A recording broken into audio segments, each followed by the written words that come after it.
자, 마지막 아침 18호 한계가족 특집 하겠습니다. 이제 드디어 세계경제공개 우리의 미래는 연속기획이죠. 이거 특집입니다. 한계가족. 자, 먼저 한계가족에 대해서 알아봅시다. 한계가족은요, 신조어입니다. 신조어. 김광수 경제연구소에서 만든 신조어인데요. 한계 상황이 한계가족입니다. 한계 상황에서 상황 빼고 가족 붙인 건데요. 한계 상황이 뭐냐? 철학 용어입니다.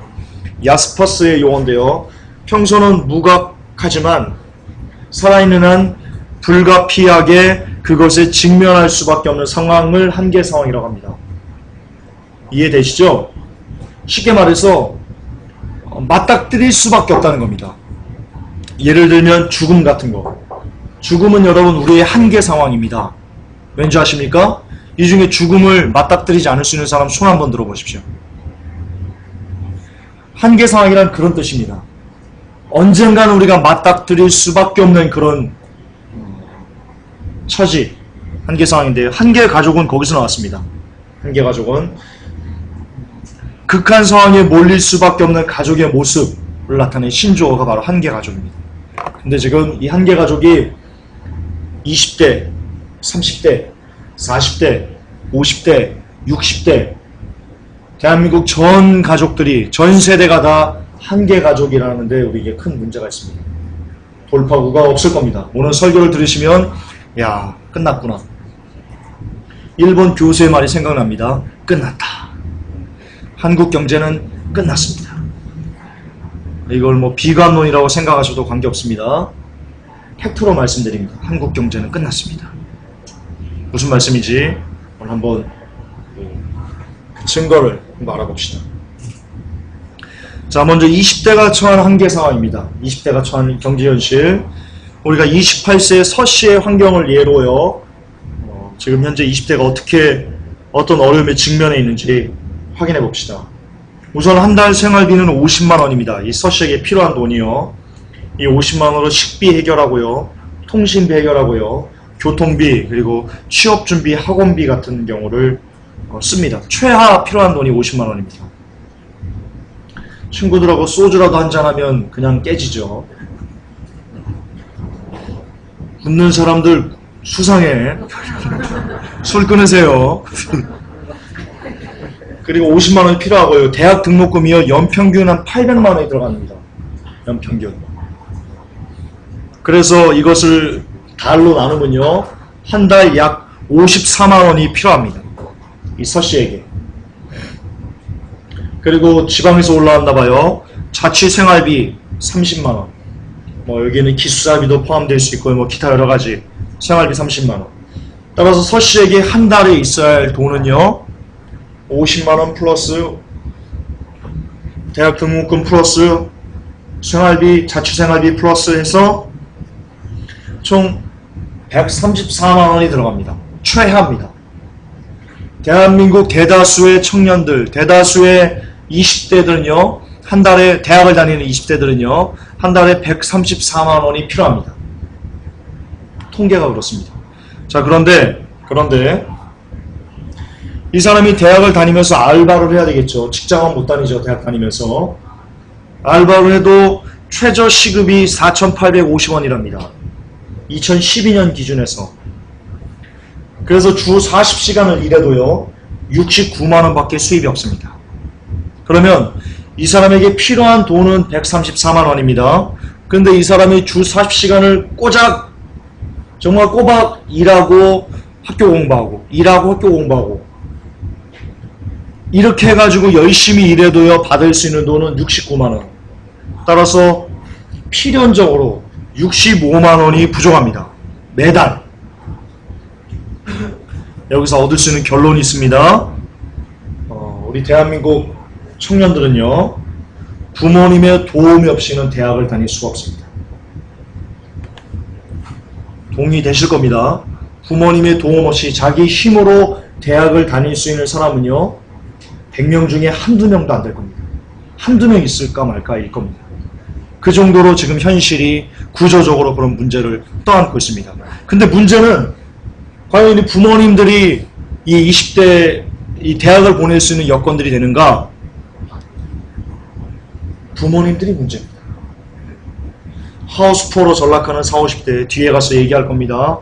벼랑 끝으로 몰리는 50대 자영업자 뒤에 가서 얘기할 겁니다. 노후가 무너지는 60대 뒤에 가서 얘기할 겁니다. 이처럼 대학 등록금을 뒷바라지할 그런 여력을 갖고 있는 부모님들이 우리 중에는 많지 않다는 데 또 문제가 있습니다. 따라서 대학생들의 학자금은요, 다 빚입니다. 거의 다 빚입니다. 거의 다.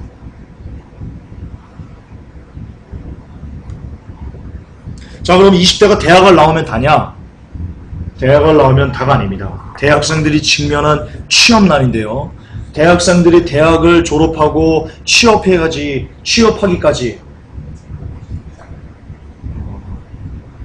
아니 대학을 공부하고 나와서 총 그 기간 대학 공부 시간 합쳐서 대학 나와서 취업하기까지 대략 한 8년, 9년 정도 시간이 걸린답니다. 그러니까 9년 동안 이 취업을 위해서 대학을 다니는 겁니다. 9년 동안. 9년 동안 돈을 다 쏟아붓고요. 엄청난 돈을 쏟아붓고요. 공부 다 하고 나와서 직장을 얻는 겁니다. 근데 이 직장이 취업난이 장난이 아닙니다. 9년 일해도요, 이렇게 됩니다. 2011년 국가직 9급 공무원 공채 평균 경쟁률이요, 93대 1입니다. 무슨 얘기인지 알죠? 92명은 떨어지는 겁니다. 거의 100대 1이라고 보시면 돼요. 100대 1. 2011년 지방직 9급 공무원 공채 평균 경쟁률도요, 32대 1입니다. 여러분, 이거 다 대학 기준입니다. 대학 졸업 기준입니다. 똑같이 8년 동안, 9년 동안 공부했던 사람들을 얘기하는 겁니다. 얘기하는 겁니다. 대학 혹은 대학원 졸업까지 합쳐서. 2011년 서울직 9급 공무원 공채 평균 경쟁률도요, 78대 1입니다. 그러면 야, 지금 공무원이니까 그러지? 아니요. 상장기업 신입사원 입사 경쟁률도요, 평균 71대 1입니다. 대기업은 90대 1이고요. 중견기업 80대 1이고요. 중소기업도요, 33대 1입니다. 많은 사람들이 얘기합니다. 야, 중소기업 가면 되지. 중소기업도 33대 1입니다. 중소기업도. 32명은 떨어집니다.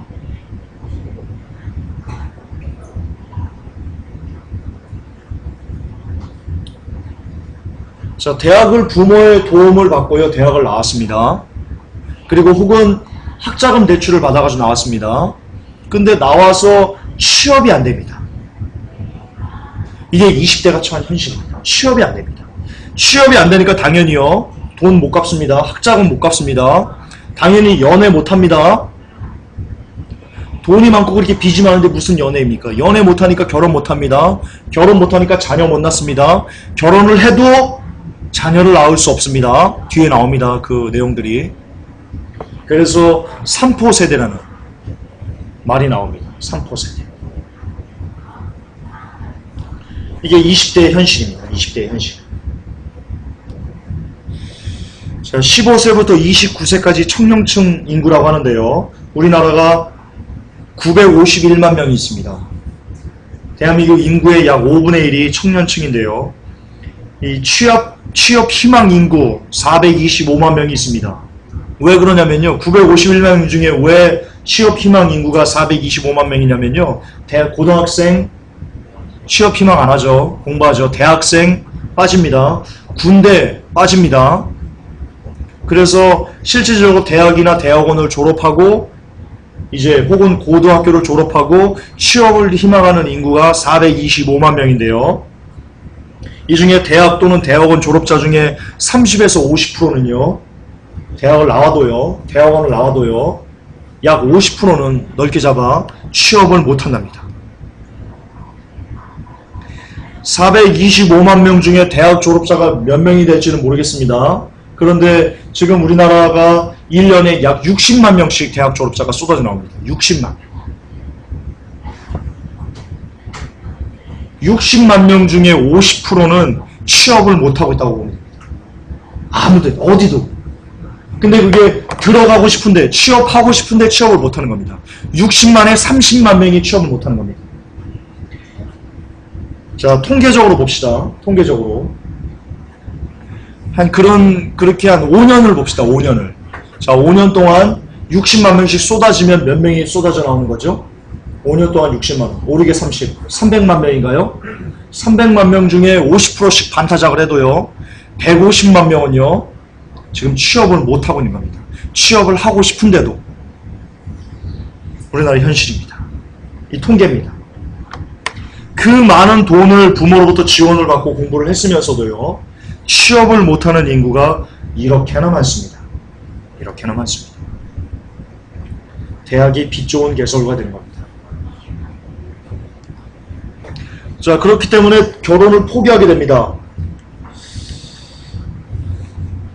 어쨌든 대학 나왔어요. 취업했어요.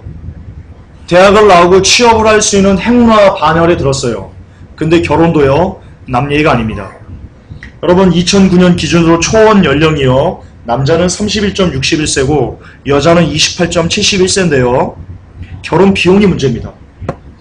2011년 기준으로요. 1억 1천만 원이 있어야 결혼할 수 있다. 통계입니다. 남녀 합쳐서 남자는 8천만 원이 들어간답니다. 결혼 비용으로. 여자는 약 3천만 원이 들어가고요. 이게 통계입니다. 대한민국 통계. 1억이 없는 사람은 결혼하지 말라는 말과 같은 겁니다.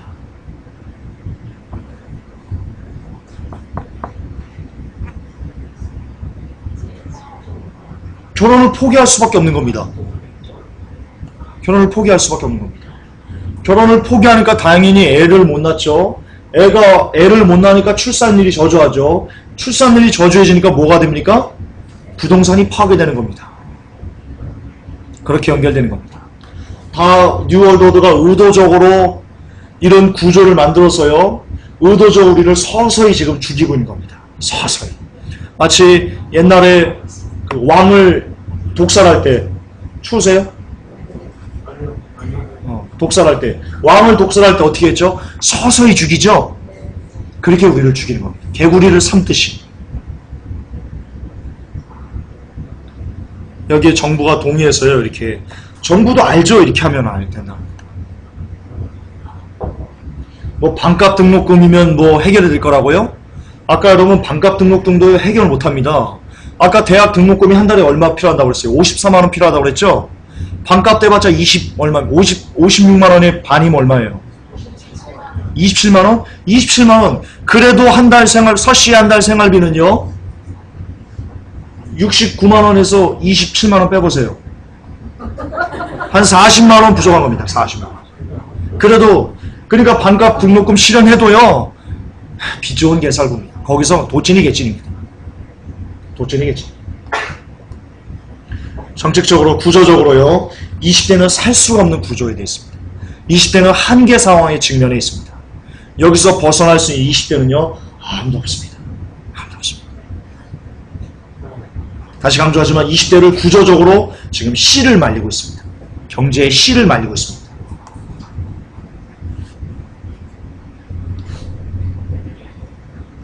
남자가 대학, 군대, 대학원을 모두 합하면요, 남자가 대학 가고 그리고 군대 3년 가고 지금 군대 2년인가요? 3년 가고 대학원 가고 해서 모두 하면 결혼 정년기에 들어갑니다. 그러나 이 중 대학과 대학원을 모두 나와도 취업을 못할 확률이 50에서 30%고요. 그렇기 때문에 결혼도요. 대학뿐만 아니고 결혼도요. 부모님에게 의지해야만 한다는 결론이 나옵니다. 자, 30대 초반에 남자들이 결혼을 합니다.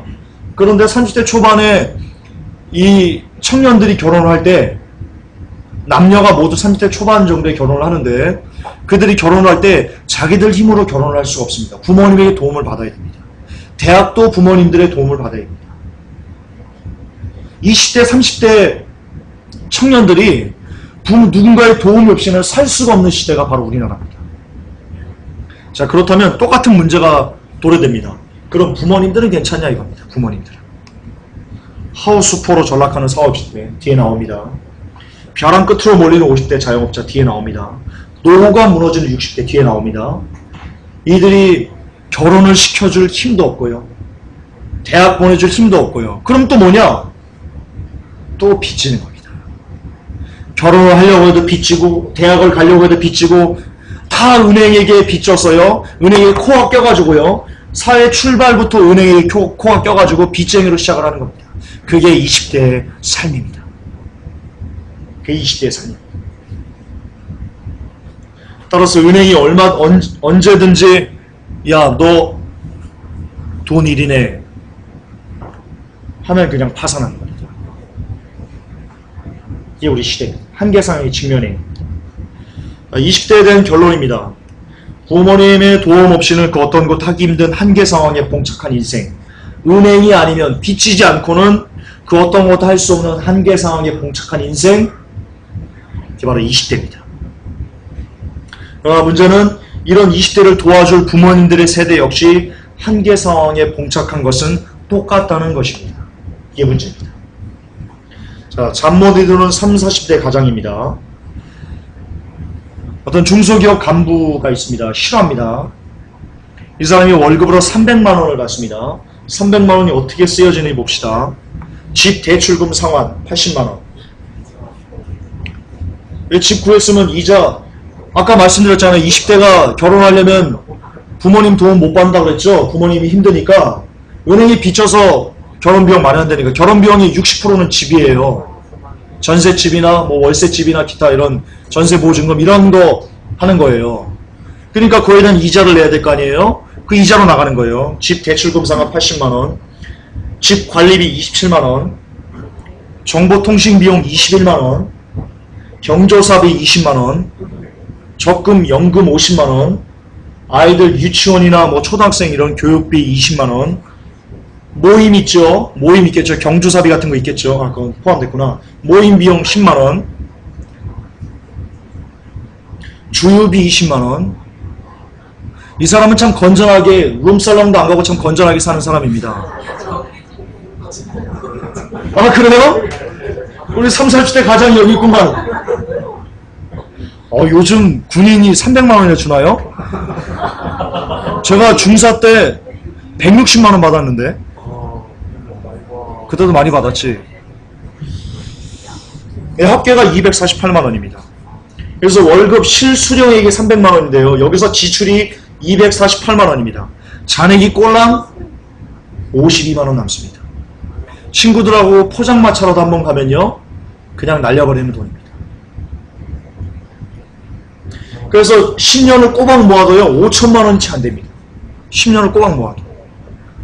20년 꼬박 모아도 1억 정도 됩니다. 복리로 불려주는 어떤 자산 들지 않으면요. 장기저축 이런 거 들지 않으면요. 이자도 별로 안 됩니다. 또한 여러분 중소기업이라 언제 문 닫을지를 모릅니다. 따라서 노후 준비가요. 꽝입니다. 노후 준비가 완전 꽝입니다. 30대 가장이. 이게 현실입니다. 현실입니다. 그런데 이렇게 힘겹게 모은 5천만 원, 1억 정도의 돈을요. 다 뭐에 쏟아붓습니까? 자녀들 대학 등록금 그리고 결혼 비용으로 다 탕진해버립니다. 이게 현실입니다. 30, 40대 가장들이 현실입니다. 다시 말해서 30, 40대는요. 그냥 입에 풀칠하는 겁니다. 30, 40대 입에 풀칠하면서 사는 겁니다. 근데 여러분 이 사람들이 소위 말하는 우리 쪽에서 말하는요. 그래도 잘 되는 사람들의 케이스입니다. 왜냐면 대학 나와서 취업을 한 거예요. 어쨌든 아까 말씀드렸잖아요. 대학하고 대학원 나와도 취업을 못하는 사람도 있다니까요. 그 사람들은 아직 가정도 못 꾸렸어요. 돈이 없었어. 근데 이 사람들은 그나마 운이 좋아가지고 그 높은 경쟁률을 뚫고 취업이 돼가지고 들어갔는데도 불구하고 그냥 입에 풀칠하면서 사는 겁니다. 이게 대한민국 30대 가정에 봉착한 한계 상황입니다.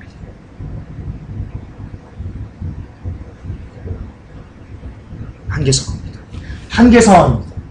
자, 우리 서산팀을 한번 쳐다보십시오. 한계 가정을 한번 보십시오. 한계 가정. 생활비가 빠졌어요. 저기 10kg 빠진 거 치면 50만 원은 못 먹어가지고. 그렇구만. 잔액도 안 남는구만.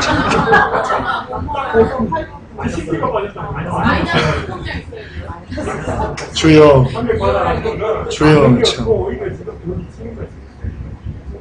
이 현실입니다. 이렇게 지금 대한민국 사람들이 지금 30대 가장이 이렇게 살고 있습니다. 그리고요, 중소기업은요, 언제 문 닫을지 모릅니다. 통계적으로요, 중소기업이 10년 이상 존재한 역사가 없습니다. 통계적으로. 10년 안에, 5년 안에 중소기업은 다 깨집니다. 다 문 닫습니다. 8년 간 중소기업이요, 괜찮은 겁니다. 괜찮은 거죠. 통계가 그렇습니다. 통계가. 자, 40, 50대는 괜찮냐? 40, 50대는 이제 하우스푸어로 전락하게 됩니다. 자, 40대 중반 강 씨에 대해서 이분 중소기업 사장이신데요. 실제입니다. 실제. 중소기업 사장이면 그래도 좀 돈 좀 있는 그런 분이시죠. 우리 쪽에서 보면 그래도 엘리트라고 칭할 수 있는 그런 분입니다. 이분의 삶을 보십시오. 근데 2009년에 일산이네. 일산 어디지? 일산의 중대형 아파트를 8억 주고 구입을 했습니다. 식사도? 8억 주고 구입을 했습니다. 근데 2011년에요. 이자만 200만 원입니다. 이자만. 매달 200만 원씩 이자를 갚아야 됩니다. 너무 힘들어가지고 집을 내놨어요. 2013년인데 보러 온 사람이 없었답니다.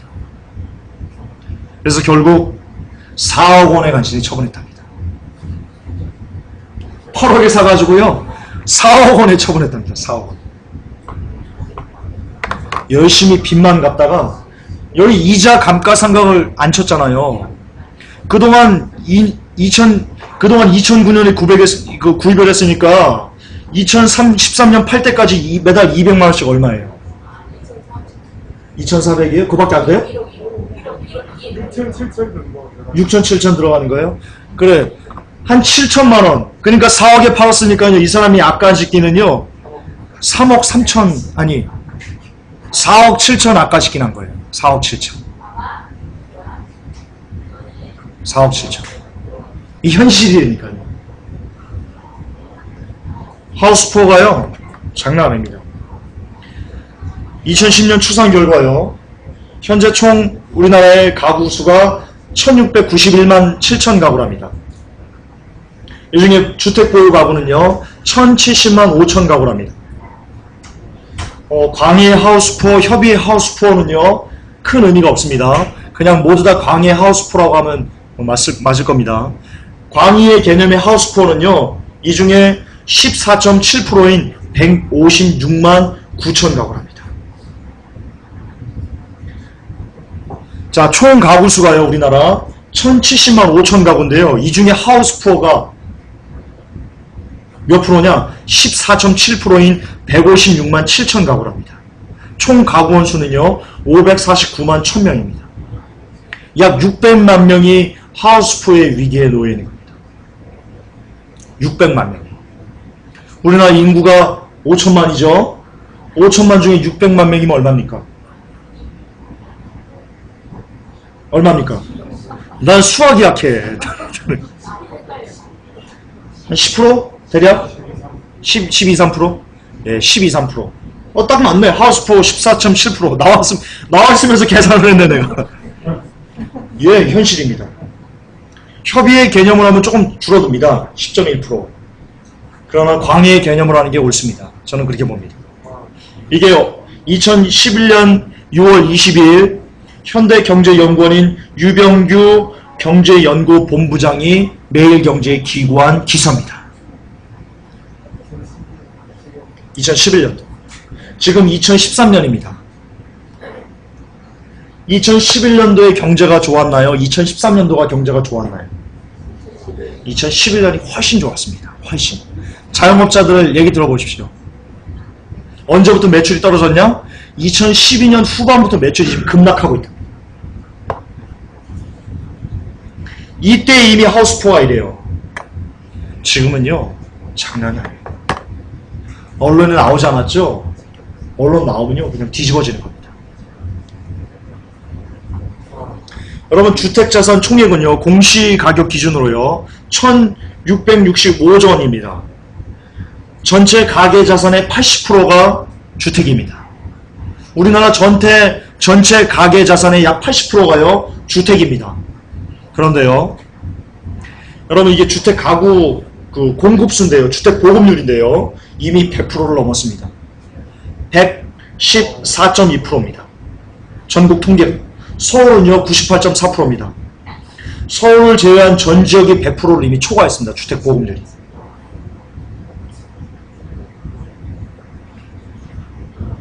물론 이 중에는 1가구 다주택자들이 있기 때문에 지금 서민들이 집이 없는 사람들이 있을 겁니다. 그러나 어쨌든 통계적으로는요 100%를 초과했습니다.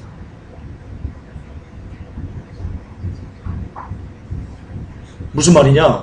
새로 집을 구할 필요가 없어진다는 겁니다.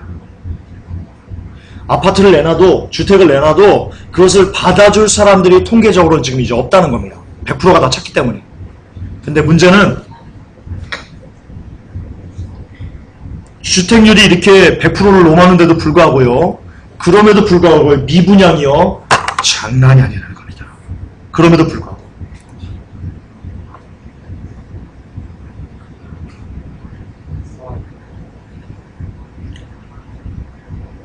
야 이거 왜 안 나오니?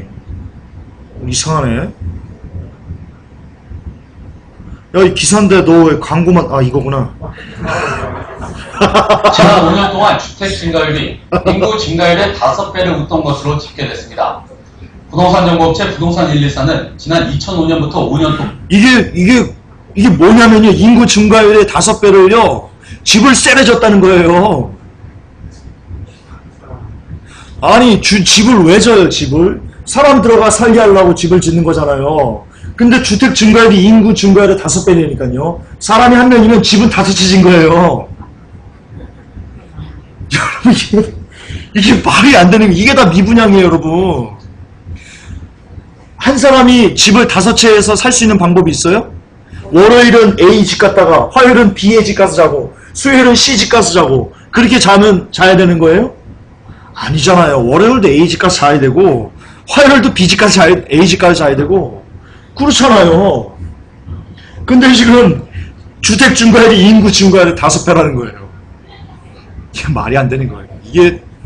이거야말로 트래시 같은 정책인 거예요. 트래시 정책. 쓰레기 정책인 거예요. 쓰레기 정책. 왜 안 나와? 주여. 버퍼링이에요? 지난 5년 동안 주택 증가율이 인구 증가율의 5배를 웃돈 것으로 집계됐습니다. 부동산 정보업체 부동산114는 지난 2005년부터 5년 동안 전국의 주택 숫자는 13.12% 늘어난 반면 인구는 2.75% 증가하는 데 그쳤다고 밝혔습니다. 특히 경기도는 최근 5년간 주택 증가율이 인구 증가율의 2배를 웃돌면서 미분양 주택도 급증한 것으로 나타났습니다. 미분양 주택 급증. 경기도의 5년간 미분양 주택은 58만 9천 가구로 광역시 가운데서도 가장 많았습니다. 그리고 밑에요. 서울과 강남은 인구가 감소했는데도 주택 공급은 늘어 미분양이 각각 30여만 가구, 14만여 가구, 합치면 약 100만 가구가 미분양입니다. 대한민국 현실입니다. 100만 가구가 미분양입니다. 올해 부산 아파트 분양이 5배가 폭증했고요. 11월 4일자, 작년 11월 4일자 뉴스입니다. 수도권 인허가가 178%가 올랐답니다. 이명박 정부가 그냥 쎄려 지은 겁니다. 공구리가. 쎄려 부은 겁니다. 경기 택지지구내 입주 아파트 4채 중 1채는 빈지. 4곳 중 1곳은 빈지. 그 외에도요. 그럼에도 불구하고 수도권 11개의 신소지가 있고요. 수도권 반값 보금자리 60만 개가 있고요. 그리고 수많은 뉴타운 정책이 실시되고 있고요. 그리고 세종시와 수도권 147개 그쪽으로 옮겨가는 그곳에 또 대단히 큰 자, 또 중요한 게 있습니다. 그런데 문제는 자, 주택 주요 수요층 주택을 살 수 있는 사람들 그들이요 줄고 있습니다. 보세요. 수도권 인구가요 2010년을 기점으로 해가지고요 인구가 쭉 줍니다. 주택을 실제로 수요할 수 있는 인구가 쭉 줍니다. 5대 광역 수도권, 특히 수도권이 하락이 크고요. 5대 광역시도요 쭉 줍니다. 1인 가구만 계속 늘고 있고요. 1인 가구, 1, 2인 가구가 여러분 살 수 없습니다. 주택 못 삽니다. 월세는 들어갈 수 있겠죠. 자, 이게 늘어나야 됩니다, 여러분. 이게 늘어나야지만 주택을 수요할 수 있는 주수요층이 늘어나야지만 그나마 앞으로 향후 아파트나 주택 가격이 올라갈 가능성이 조금이라도 있는 겁니다. 왜냐? 어쨌든 누군가 사줄 사람이 있어야 될 거 아니에요. 사줄 사람이. 사줄 사람이 없는 거예요. 사줄 사람이.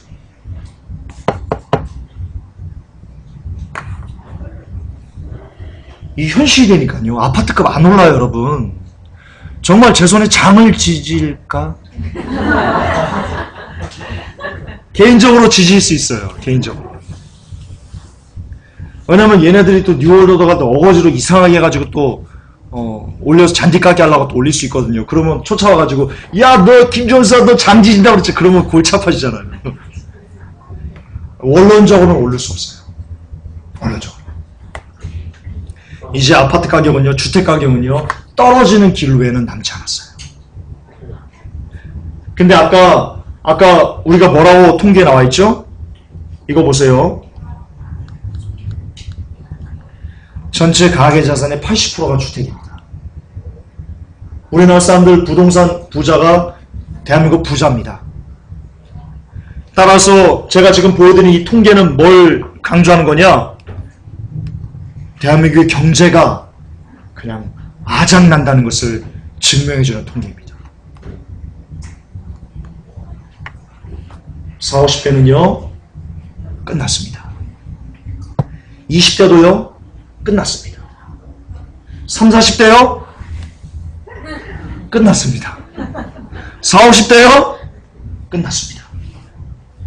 끝났습니다.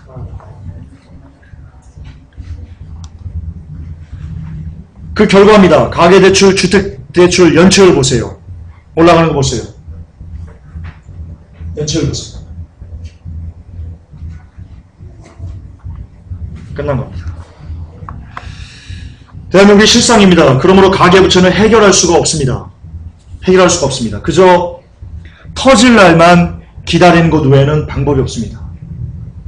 즉 뉴월드 오더가 우리를 죽이기만을 기다리는 도살장에 끌려간 소와 같은 처지가 현재 대한민국의 실상입니다. 자, 벼랑 끝으로 몰리는 50대 자영업자 봅시다. 여러분, 자영업이 40대 이상이 전체 자영업을 차지하는 비중 중에 74.6%입니다. 자영업자 하면 50대, 40대 이상 생각하면 됩니다. 그리고 50대, 40대가요, 바로 이 주택을 살 수 있는 여건을 갖는 사람들입니다. 따라서 자영업이 무너지면 주택 가격은 더 폭락할 수밖에 없다고 보시면 됩니다. 이어집니다. 근데 여러분, 문제는요, 이 자영업이 괜찮냐? 괜찮지 않습니다. 자영업 70%는요, 적자로 지금 부실 상태다라고 2011년 자영업자 실태 조사 중에서 밝혀졌습니다. 자영업 인구 중에 70%가 지금 부실 상태입니다. 자, 기사 3개를 연달아 볼 겁니다. 2011년 기사. 이 광고 어쩔 수 없습니다. 이거 한 20초 봐줘야 됩니다.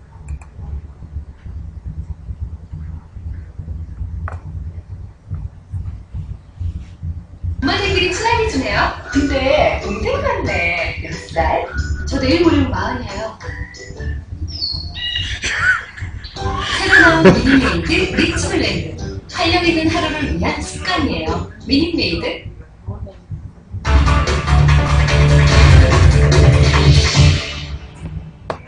우리나라에는 어떤 사업이 많은지 통계청이 조사를 해봤습니다. 대부분 구멍가게 수준의 자영업자로 나타났습니다. 경제부 송욱 기자 나와 있습니다.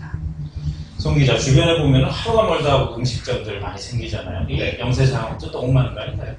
네, 그렇습니다. 통계를 봐도 자영업의 나라라고 할 수 있을 정도입니다. 이번 정부조사에서 우리나라의 전체 사업체는 모두 335만 개로 집계가 됐습니다. 이 가운데 자영업자인 개인 사업체는요, 무려 279만 개, 전체의 83%를 차지했습니다. 근데 하루가 멀다 하고 이렇게 생기는 것만큼 또 하루가 멀다 하고 문 닫는 것들이 이어진단 말이죠. 네, 그렇습니다. 한 해 평균 100만 개가 창업을 하고 또 채 1년이 안 돼서 85만 개가 문을 닫는다고 합니다. 그만큼 힘들다는 건데요. 우리나라 전체 매출에서 자영업자의 매출 비중은 11%에 그치고 있는 상태입니다. 또 업체당 매출액으로 따져도 한 해 1억 7천만 원에 불과했습니다. 위기의 자영업 실태를 취재했습니다.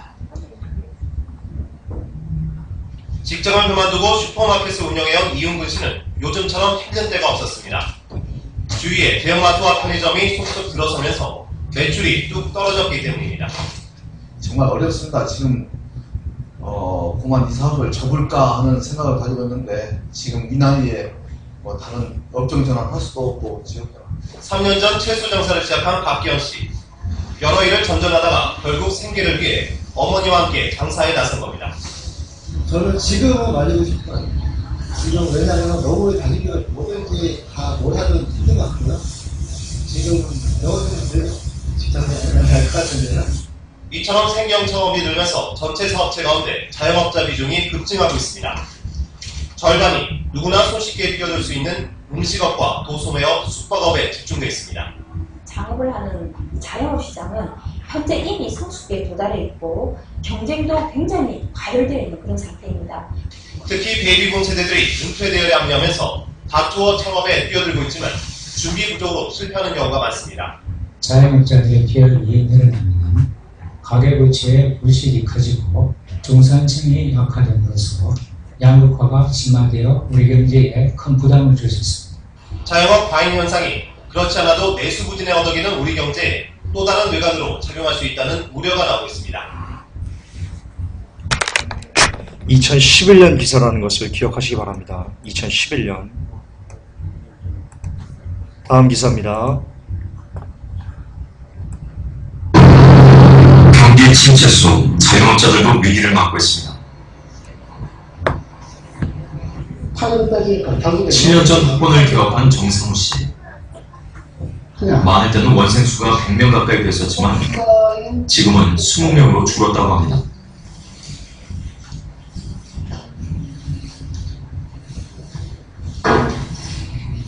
급격히 된 거는 한 2년? 네, 2년이고 진짜 뭐 흔히 하는 말대로 이렇게 뭐 양극화라고 그러잖아요. 그러니까 잘 되는 데는 아마 잘 되실 거예요. 잘 되시는 걸로 생각을 하고 있고 또 이제 그게 또 여건이 안 되시는 분들은 또 안 되기도 하고요. 강사 수를 줄이고 수학에 집중하는 것으로 강의 전략도 바꿨습니다. 하지만 11월에도 적자가 200만 원이 넘었습니다. 그러니까 가장 지금 최저온 것 같아요. 느낌이 더 이상 떨어질 때는 없는 것 같아요. 더 떨어지는 그런 때가 돼요. 파산이지, 더 떨어지면. 다른 자영업자들의 사정은 어떨까?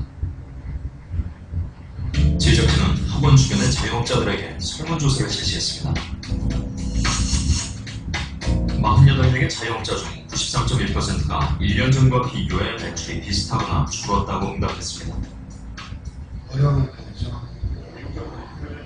저 같은 경우는 자녀 교육이 끝났기 때문에 교육비 지출이 감소가 되니까 유지가 되고 있는 상태죠. 그렇지 않다면 유지하기가 힘듭니다. 지금 죽지 못해 살아요. 네, 많이 힘들어요. 한 반절 정도 매출 줄었어요.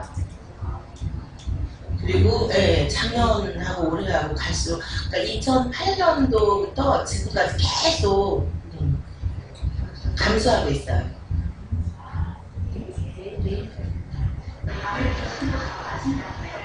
2012년 소득에 대해서도 부정적인 의견이 많았습니다.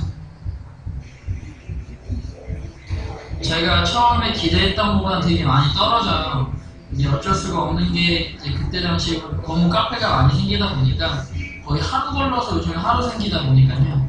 제가 생각했던 것보다는 좀 많이 떨어져 있죠. 학원 원장 정상우 씨가 부인과 함께 집 정리를 하고 있습니다. 정상우 씨는 오늘 이사를 했습니다. 전셋값 폭등 때문입니다. 주인이 1억 2천 올려달라고 하더라고요. 저희가 12월이 만기인데 10월 달에 1억 2천 올려달라고 그러셔가지고 근데 조금 깎았어요. 조금 깎았는데 한 1,000만 원 정도 깎았는데 그래도 1억을 넘게 올려달라고 하더라고요. 그러니까 돈을 마련할 방법도 없고 7년 전 부부는 대출을 받아 아파트를 구입했습니다. 하지만 수입이 줄면서 원금은커녕 이자도 내기 힘든 상황이 됐습니다.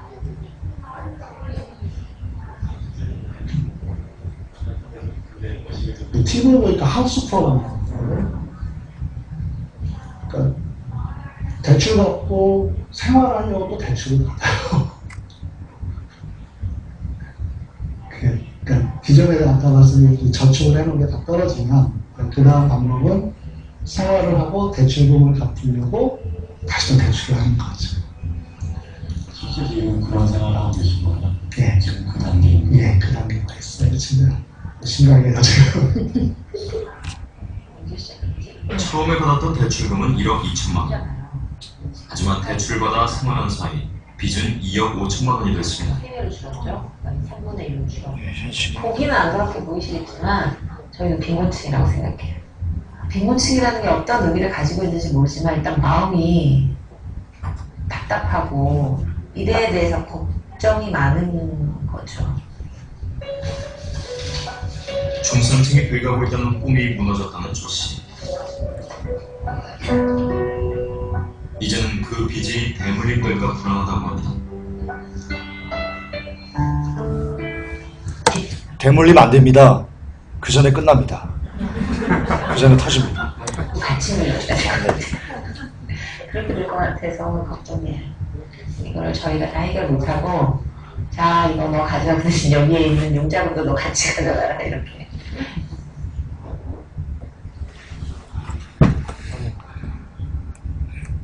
하나만 더 봅시다. 하나만 더 봅시다.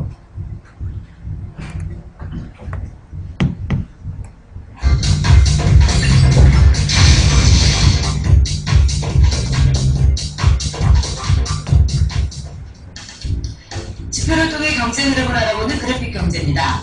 최근 경기 침체로 고용과 실업이 가장 큰 문제입니다. 하지만 앞으로 10년만 있으면 직장에서 구조조정 당할 걱정은 하지 않아도 될 것이라는데요. 인구 자체가 줄어들기 때문입니다. 오늘은 통계청에서 이걸 좋은 거라고 인구가 줄어서 구조조정을 걱정하지 않는 게 좋은 거라고 지금 정신 나간 기자들. 그리고 10년간 사회변화 요인과 시사점을 알아보도록 하겠습니다. 가장 큰 것은 인구 구조의 변화입니다. 2018년을 정점으로 인구 추이는 계속 줄 것으로 예상되면서 생산나는 인구는 2016년부터 감소할 전망입니다. 또 노동력의 주축인 30, 40대는 이미 2006년부터 줄어들기 시작했습니다. 인구 감소에도 불구하고 가구 수는 계속해서 증가할 전망입니다. 혼자 살거나 부부가구가 증가하면서 나타나는 현상입니다. 인구 감소와 함께 우리나라는 전 세계에서 고령화가 가장 빠르게 진행되면서 2016년이면 유소년 인구보다 노인 인구가 더 많아질 전망입니다. 문제는 60세 이상 소득 불균형을 나타내는 진계수가 2000년 이후 악화되고 있어 노인 자살수가 10년 전에 비해 2배 이상 급증할 것으로 예상되는데요. 역시 경제적인 어려움이 가장 많아 이에 대한 대책도 시급한 것으로 보입니다. 지난 10년간 복지 우선 정책에도 불구하고 양극화는 더욱 심화되고 있습니다. 양극화의 이유는 크게 세 가지 정도로 꼽을 수 있는데요. 성장은 얼마 못하는 데 반해 자영업자 비중은 너무 높습니다. IMF 이후 음식점을 비롯해 자영업을 택하는 경우가 많아졌는데 성공 확률이 높지 않은 데 반해 공급은 넘쳐나면서 오히려 양극화가 부추긴 것으로 해석됩니다. 또 과거 5년간 보수가 열악한 비정규직이 확대된 것도 양극화에 영향을 미쳤습니다. 이처럼 인구가 감소하고 내수가 위축되고 생산력이 줄어들면서 성장의 한계는 올 수밖에 없습니다. 전쟁 이후 태어난 1955년에서 63년 자, 여기까지 보면 됩니다. 자영업의 실태입니다. 자영업 살아나겠습니까? 자, 이걸 보고도 자영업 살 것 같다. 희망이 있다. 자영업 희망이 있다. 정신 차리셔야 됩니다. 끝났습니다. 자영업도 끝났습니다. 자, 자영업시태가 왜 중요한가? 여러분, 가계부채가 1000조가 넘었는데요. 이 작년 통계니까요, 910조가 있답니다. 작년에. 근데 그 중에 400조가요, 자영업자들이 지고 있는 부채랍니다. 그러니까 대한민국 가계부채의 50%가 자영업자 부채입니다. 자영업자들이 자영업을 하기 위해서 은행으로부터 돈을 빌리든가 뭐 기타 이런 여러 가지 겁니다. 그러니까 대한민국 부채는요, 딱 두 가지입니다. 첫째, 집 사려고 얻은 부동산 부채. 또 하나, 장사하려고 만든 자영업자 부채. 딱 이 두 가지 부채입니다. 그래서 이 집값이 떨어져가지고 가계부채가 터지는 것 하나, 자영업자가 장사가 안 돼서 빚을 못 갚아서 터지는 거 하나, 이렇게 터지면 가계부채는 터지는 겁니다. 둘 중에 하나가 터져도 터지는 거고요. 왜냐하면 그 자영업자들이 빚내서 부동산을 산 거거든요. 그 사람이 그 사람이거든요. 그런데 지금 문제는 집값 떨어지면서 가계부채가 터지려고 하고 있고요. 또 하나 자영업이 안 되면서 자영업 부채가 터지려고 하고 있고요. 지금 두 개가 같이 지금 터지려고 하고 있다는 겁니다. 여러분, 끔찍한 겁니다. 지금 해낙낙거리고 희덕거리고 지금 그럴 때 아닙니다. 지금 두렵다고 회복해 너희들 왜 이렇게 두렵게 라고 할 때가 아닙니다. 두렵게 하고 안 하고 이걸 또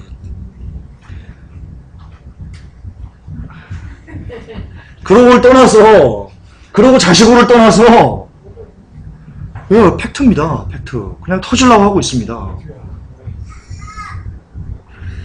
따라서 자영업이 무너지면요, 가계부채가 터진다는 뜻입니다. 가계부채 910조 중에 400조 원이 자영업 부채라는 것은요, 자영업이 무너지면 가계부채가 터진다는 뜻입니다. 그러나 뉴스에서 보셨듯이 자영업은 이미 무너지고 있습니다. 이미. 가계부채는 이미 터지고 있는 중입니다. 단지 사람들이 느끼지 못하고 있을 뿐입니다. 그러나 그것을 느낄 때는 이미 돌이킬 수 없는 데까지 가게 된 겁니다. 마치 간경화가 여러분 증상이 없답니다. 근데 이걸 증상을 느끼면요, 그러면 그냥 죽어버린답니다. 똑같은 겁니다. 똑같은 현상입니다.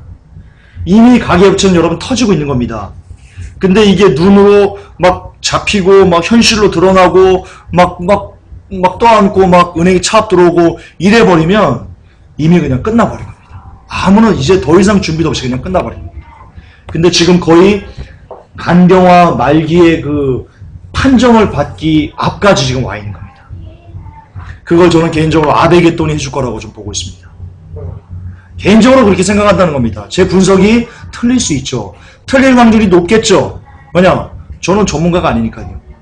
근데 저는 아베게돈이나 양적 완화가 그걸 해줄 것 같다 라고 개인적으로 저는 그렇게 보고 있습니다. 동의하지 않으셔도 됩니다. 자, 끝으로요. 노후가 무너지는 60대. 여러분, 노후는요, OECD 국가 중에 복지가 우리나라가 최악이랍니다. OECD 국가 중에. 60세 이상 437만 가구 중에요. 70%가 넘는 306만 가구가요. 노후 대책에 대해서 거의 무방비 상태로 방치되고 있다라고 2010년 통계에 나와 있습니다. 노인 가구 중에 70%가 넘는 306만 가구 그냥 무방비입니다. 아베게돈 터지면요, 이분들은 그냥 다 거지가 됩니다. 그냥 다 거지가 됩니다. 자, 이유가요, 자식 교육에 모든 것을 쏟아부었기 때문이랍니다. 이분들이 노후가 이렇게 무방비로 되게 된 이유가 대학 등록금 그리고 자식 결혼하고 자식 뒷바라지 하는데 다 쏟아부었기 때문이랍니다. 그런데 이렇게 다 쏟아부어서 만들어 놓은 그 자녀들이 20, 30대가 아까 보셨죠? 대학 나와도 취업이 안 됩니다. 대학 갈 수가 없습니다. 결혼 못 합니다. 결혼해서 애들 낳아도요, 생활비다 뭐다 이거다 저거다 하는 거로 다 빼서 전혀 노후 준비를 할 수가 없습니다. 그나마 쥐꼬리 같은 돈을 모아서 한 노후 준비도요, 아이들 들어가 움직이지 마 아이들. 자, 선생님 아이들 못 움직이게 해주세요. 정신 불안 이게 안 됩니다.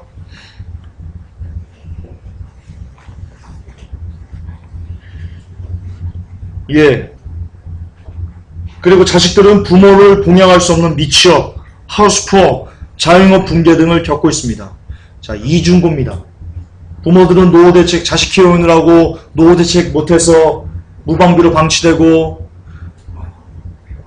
부모님의 도움을 받고 한 이 자녀들은 또 미취업, 하우스푸어, 자영업 붕괴 등으로 또 부모님들을 봉양하지 못하고 이런 악순환이 계속 반복되고 있는 겁니다. 이게 대한민국 20대, 30대, 40대, 50대, 60대가 겪고 있는 한계 상황입니다. 진짜 한계 가족이라는 말이 똑같습니다. 딱 맞습니다. 자, 결론입니다. 상황이 이런데 어떤 희망을 여러분들을 가질 겁니까? 자, 경제는요, 여러분 이 중에 돈 없이 살 수 있는 사람이 우리 중에 한 명이라도 있습니까? 회복기 어떻게 나오셨습니까? 차 타고 왔죠? 지하철 타고 오셨죠? 기름 넣고 차 몰고 오셨죠? 그거 다 뭡니까? 다 돈입니다. 근데 보시듯이 한국 경제는요, 언제라도 넘어지고 정말 이 부서질 수 있는 그런 유리 같은, 너무나 약한 유리 같은 지금 그런 용기에 담겨져 있습니다. 이 유리가 딱 깨지기만 하면요, 그냥 그 안에 담겨있는 한국 경제는 그냥 다 박살이 납니다. 20대도요, 30대도요, 40대도요, 50대도요, 60대도요, 모두 다 그렇게, 모든 세대가, 연령을 초월해서 모든 세대가 다 그렇게 너무나 얇은 유리 안에 지금 놓여져 있습니다. 여기에 희망이 어디 있습니까? 희망이 보입니까? 경제에 대해서? 희망이 보이는 게 이상한 거죠. 이런 유리 그릇에 어떤 충격파가 주어질 겁니다. 저는 거듭 반복하지만 그게 아베 개똥이라고 보고 있습니다. 아베노믹스가 그 충격파를 던져줄 겁니다. 그리고 연달아서 양적 완화 축소라는, 양적 완화 중지라는 또 대형 폭탄이 날아올 겁니다. 그러면 그때 이 유리알 같은 한국 경제는 완전 박살이 날 겁니다. 가계부채는 터질 거고요. 세계 경제는 붕괴할 겁니다. 저는 그렇게 보고 있습니다.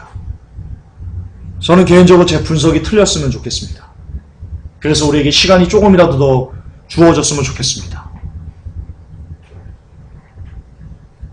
그러나 저는 아베 개똥과 양적 완화가 우리 경제를, 세계 경제를 충분히 터뜨리고도 남을 정도의 파괴력을 지금 갖고 있다라고 저는 보고 있습니다. 그리고 그와 맞물려서 모든 사인들이 지금 적그리스도를 내려고, 모든 징조들이 주의 다시 오심을 지금 이야기하고 있습니다. 그렇습니다. 우리에게 희망은 없습니다. 경제적으로, 정치적으로, 문화적으로, 환경적으로, 사회적으로 그 어떤 것도 희망을 노래할 수 없습니다. 그러나 그렇기 때문에, 이렇게 밤이 너무나 깊기 때문에 별들이 더 밝은 빛을 내듯이, 이렇게 다시 강조하지만 경제적으로, 문화적으로, 사회적으로, 환경적으로, 자연적으로 그 어떤 것도 희망을 노래할 수 없는 전혀 절체절명의 위기에 있기 때문에 우리에게 희망이 보입니다. 진짜 희망이 보입니다. 예수 그리스도입니다. 진짜 희망 예수 그리스도가 우리에게 보입니다.